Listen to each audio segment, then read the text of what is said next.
உங்கள் சுமதி பேசுகிறேன். இன்றைக்கி வந்து ஒரு ஸ்நாக்ஸ் ரெசிபி செய்ய போகிறேன். அது ஸ்நாக்ஸாகவும் சாப்பிட்லாம், பசங்களுக்கெல்லாம் பிரேக்ஃபாஸ்ட்டாகவும் இருக்கலாம். ரொம்ப ஹெல்த்தியானது. எக்கு வச்சு செய்ய போகிறேன். அதை எப்படி செய்யலாம்னு பார்க்கலாம். வாங்க வீடியோக்குள்ள.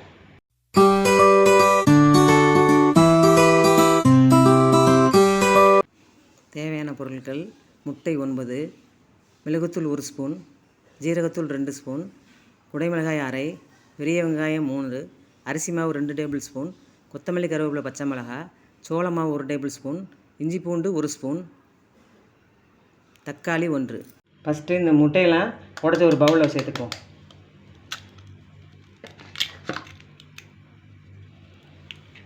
ஒம்பது முட்டையில் உடச்சி ஊற்றிட்டேன்.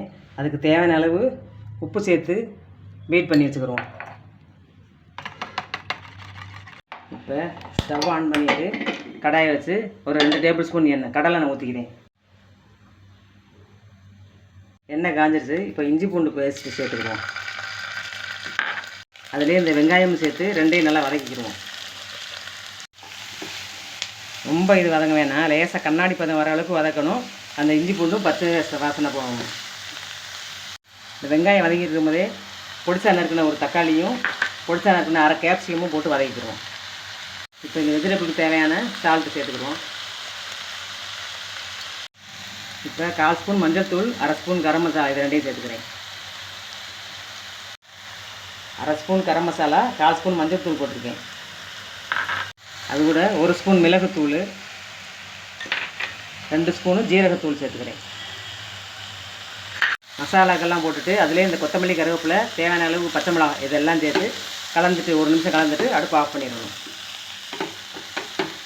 இப்போ ஒரு பவுலில் 2 table spoon rice flare, 1 table spoon cornflour, இது ரெண்டையும் சேர்த்து கொஞ்சமாக தண்ணி சேர்த்து கலந்துக்கிறேன்.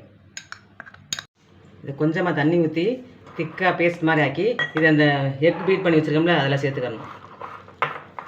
ஒரு திக் பேஸ்ட் ஆக்கி அதை வந்து இந்த எக்கோடு சேர்த்துக்கிறோம். இப்போ இந்த வதக்கி வச்ச வெஜிடபிள்ஸுகளையும் இந்த எக்கோடு சேர்த்துக்கிறோம்.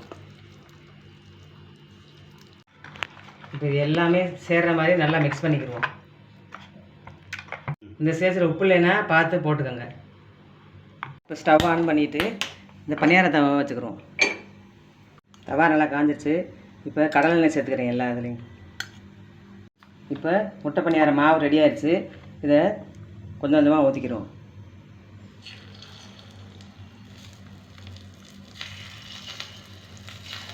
இப்போ மூடி வச்சுக்கிறோம். லோ ஃப்ளேம்லேயே 1 நிமிஷம் வேகட்டும்.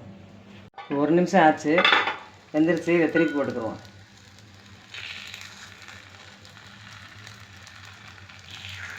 இப்போ திருப்பி போட்டு 1 நிமிஷத்தில் எடுத்துடலாம். இதை வெந்துருச்சு. ஆறுனாலும் உங்களுக்கு அமுங்காது, நல்லா சாஃப்டாக இருக்குது. பிச்சு பாருங்கள், ஆறுனாலும் அமுங்காது, நல்லா புஷ்ஷுனே இருக்கும், டேஸ்ட்டாக இருக்கும். இந்த மாதிரி சுவையான முட்டை பணியாரத்தை நீங்களும் இந்த மெத்தடில் செஞ்சு பாருங்கள். இந்த வீடியோ உங்களுக்கு பிடிச்சின்னா லைக் பண்ணுங்கள், ஷேர் பண்ணுங்கள், சப்ஸ்கிரைப் பண்ணிக்கோங்க. அடுத்த இன்னொரு ரெசிபியோட அடுத்த வீடியோவில் பார்க்குறேன். நன்றி, வணக்கம்.